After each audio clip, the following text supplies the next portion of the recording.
जय हिंद। आप सभी का मेरे डिफेंस चैनल पे स्वागत है।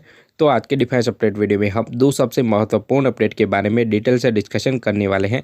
तो जो वीडियो की पहली अपडेट है वो जेट इंजन टेक्नोलॉजी को लेकर आ रही है। तो आप सभी को पता है कि अभी फिलहाल भारत एक फॉरेन पार्टनर को ढूंढ रहा है जेट इंजन को जॉइंटली डेवलप करने के लिए। पर अभी फिलहाल जो ऑफर दिए जा रहे हैं उसको लेकर ऐसे मीडिया रिपोर्ट सामने आ रही है कि जो भी इंजन टेक्नोलॉजी अभी फिलहाल भारत को ऑफर की जा रही है वो पुरानी जेट इंजन टेक्नोलॉजी है। और यह जो जेट इंजन टेक्नोलॉजी है वो AMC मार्क 2 को सफिशिएंट पावर भी प्रोवाइड नहीं कर पाएगी। इसके ऊपर हम डिटेल से एनालिसिस करेंगे। इसके अलावा वीडियो के नेक्स्ट पार्ट में भारत की एक बहुत ही बड़ी अचीवमेंट सामने आ रही है। तो अभी फिलहाल भारत के द्वारा बहुत टाइम से प्रयास किए जा रहे थे डिफेंस एक्सपोर्ट को लेकर। तो अभी फिलहाल भारत के द्वारा 5 बड़ी सफलताएं मिली है डिफेंस एक्सपोर्ट में, जिसके बारे में हम डिस्कशन करने वाले हैं। तो अगर आप मेरे डिफेंस चैनल पर नए हैं तो प्लीज़ मेरे डिफेंस चैनल को सब्सक्राइब करें, बेल आइकन दबाना ना भूलें और कमेंट सेक्शन में जय हिंद जय भारत जो लिखेगा। और अगर आपको मेरा कंटेंट अच्छा लगता है तो वीडियो को लाइक कर दीजिएगा।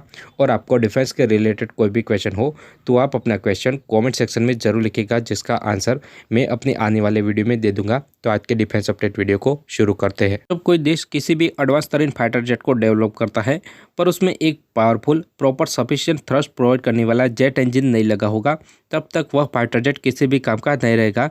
तो यह सेम टू सेम चीज़ चाइना के साथ भी हो चुकी है।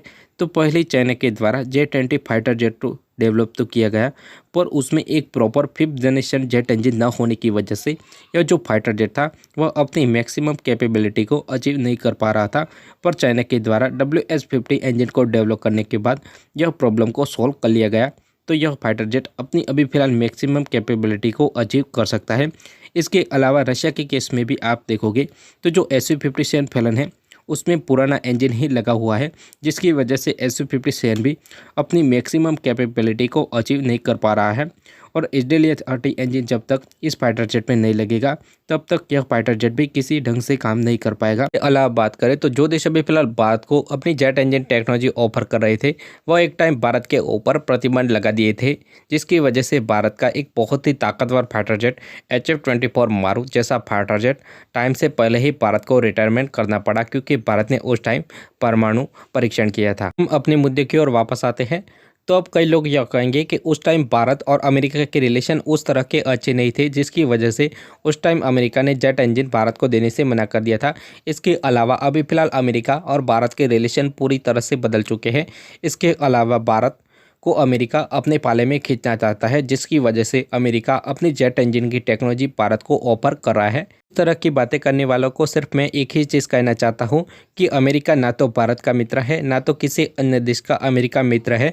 अमेरिका सिर्फ पैसों का ही मित्र है, क्योंकि आप देखोगे तो अमेरिका के द्वारा जब F-22 रैप्टर को डेवलप किया गया तो अमेरिका ने किसी अपने क्लोज तरीन अलाय को भी F-22 रैप्टर देने से मना कर दिया। अन्य देश को तो छोड़ो, अमेरिका ने अपने क्लोजेस्ट अलाय जैसे इजराइल और जापान तक को अपना F-22 रैप्टर नहीं बेचा।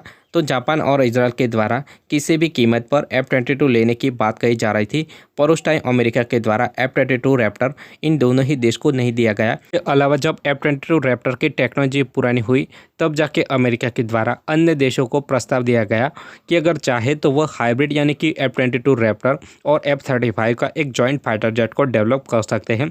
इसके अलावा पहले जापान के द्वारा भी अमेरिका के पास से जेट इंजन टेक्नोलॉजी लेने की बातचीत हो रही थी, पर उस टाइम भी अमेरिका के द्वारा जापान को भी जेट इंजन टेक्नोलॉजी देने से मना कर दिया गया, जिसकी वजह से जापान ने अपने दम पे ही एक पावरफुल इंजन को स्टेप बाय स्टेप डेवलप किया। जापान के द्वारा भी एक पावरफुल जेट इंजन को डेवलप कर लिया गया। उसके बाद अमेरिका के द्वारा जापान को ऑफर दिया गया कि अगर जापान चाहे तो वह अमेरिका के साथ जॉइंटली फाइटर जेट के इंजन को भी डेवलप कर सकता है। तो एक ही चीज़ साबित होती है, तो अमेरिका सिर्फ अपने लिए ही सोचता है। तो अभी फिलहाल अमेरिका के द्वारा जो जेट इंजन टेक्नोलॉजी भारत को ऑफर की जा रही है इसके ऊपर भी कई सारे सवाल उठ रहे हैं और कई रिपोर्टों में यह बताया जा रहा है कि जो टेक्नोलॉजी भारत के साथ 100% शेयर होगी वह बेसिक टेक्नोलॉजी है, कोर टेक्नोलॉजी भारत के साथ शेयर नहीं होगी। इसके अलावा सवाल यह उठ रहे हैं कि जेई का जो F-414 INS-6 इंजन है वह क्या AMC को सफिशिएंट थ्रस्ट प्रोवाइड कर पाएगा। इसके अलावा AMC मार्क 2 के लिए इसका अपग्रेडेड वेरिएंट डेवलप किया जाएगा इंजन का, वह क्या सफिशिएंट पावर और जो थ्रस्ट है और जो 5th जनरेशन फाइटर जेट की जो कैपेबिलिटी है वो प्रदान करवा पाएगा या नहीं करवा पाएगा। क्योंकि जो 5th जनरेशन फाइटर जेट के जेट इंजन होते हैं वो हर एक कंडीशन में एफिशिएंट और मैक्सिमम थ्रस्ट प्रोवाइड कर पाए। इसके अलावा बात करें तो जो नया जेट इंजन GE के F414 INS-6 के बेस के ऊपर बनाया जाएगा, उसका जो थर्मल सिग्नेचर मिनिमम होना चाहिए, जिसकी वजह से कोई हीट सीकिंग मिसाइल हमका को बड़ी ही आसानी से न पकड़ पाए। इसके अलावा बात करें तो अमेरिका के द्वारा जो जेट इंजन ऑफर किया जा रहा है उसमें भारत के IP राइट को लेकर प्रॉपर आंसर भी नहीं दिया जा रहा है, जिसकी वजह से कई सारे सवाल भी खड़े हो रहे हैं। इसके अलावा बात करें तो कई सारे रिपोर्टों में यह भी सवाल उठाए जा रहे हैं कि GE के F414 INS-6 इंजन के ऊपर AMC Mark II का जो इंजन डेवलप किया जाएगा वह क्या सफिशिएंट थ्रस्ट प्रोवाइड कर पाएगा इंडियन कंडीशन में। तो कई सारे ऐसे सवाल भी सामने आ रही है। इसके अलावा कई रिपोर्टों में यह भी सवाल उठाए जा रहे हैं कि GE के F414 INS-6 इंजन के ऊपर एक 5th जनरेशन इंजन को डेवलप किया जा सकता है। तो अमेरिका ने अपने 5th जनरेशन फाइटर जेट के लिए नए सिरे से जेट इंजन को क्यों डेवलप किया, और इसके अलावा पुराने जेट इंजन की बजाय अमेरिका नए जो Pratt & Whitney के इंजन है उसको भारत को क्यों ऑफर नहीं कर रहा है। तो इन सभी ही सवालों का सिर्फ एक ही जवाब है, तो अमेरिका एडवांस तरीन टेक्नोलॉजी किसी भी अन्य देश के साथ शेयर नहीं करता है। जब टेक्नोलॉजी पुरानी होती है तब ही उस टेक्नोलॉजी को किसी अन्य देश के साथ शेयर करता है। इस तरह से अमेरिका पुरानी टेक्नोलॉजी शेयर करता है और उसके बाद उस टेक्नोलॉजी को एडवांस करने की बातचीत करता है।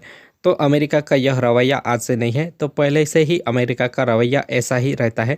और इसके अलावा जो अन्य देश भारत के साथ जेट इंजन टेक्नोलॉजी ट्रांसफ़र करना चाहते हैं वह भी कुछ दूध के धुले नहीं है, तो वह भी पुरानी जेट इंजन टेक्नोलॉजी ही भारत के साथ शेयर करना चाहते हैं। फ्रांस की कंपनी साफरन है, वह भी अपना पुराना M88 इंजन भारत के साथ शेयर करना चाहती है, पर वो अभी फिलहाल जो 6th जनरेशन का जेट इंजन डेवलप कर रही है जर्मनी के साथ, उस प्रोजेक्ट में भारत को साथ लेना नहीं चाहती है।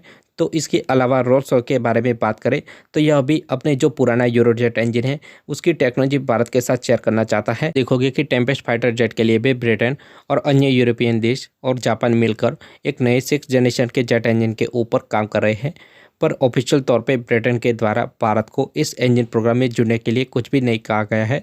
और जो अपडेट है वो रिपोर्ट में ही बताई जा रही है। हमें सिर्फ एक ही चीज़ सीखने को मिलती है, तो कावेरी जेट इंजन डेवलप करने में भारत को 10 साल लगे या 20 साल, पर भारत को अपने दम पे ही कावेरी जेट इंजन को डेवलप करना चाहिए, क्योंकि जो अन्य देश है वो सिर्फ पैसों के लिए ही काम करते हैं, टेक्नोलॉजी तो वह ढंग से शेयर नहीं करते हैं। वीडियो की नेक्स्ट अपडेट के बारे में डिस्कशन कर लेते हैं भारत के 5 बड़े डिफेंस एक्सपोर्ट।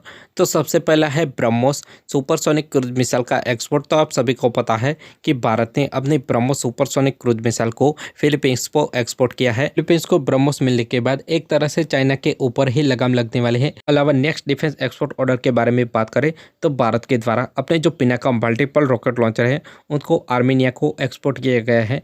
तो पिनाका मल्टीपल रॉकेट लॉन्चर एक बहुत ही पावरफुल वेपन है। हथियार के बारे में बात करें तो यह है ATAGS, जिसको आर्मीनिया को एक्सपोर्ट किया गया है। तो भारत के ऑर्डर से पहले इस हथियार को अपने एक्सपोर्ट ऑर्डर भी मिल चुके हैं। इसके अलावा चौथे हथियार के बारे में बात करें तो यह है आकाश सरफेस टू एयर मिसाइल, जिसको सूडान को भी एक्सपोर्ट किया गया है। अलावा भारत के द्वारा मॉरिशस को डोनियर 220 एयरक्राफ्ट भी एक्सपोर्ट किए गए हैं।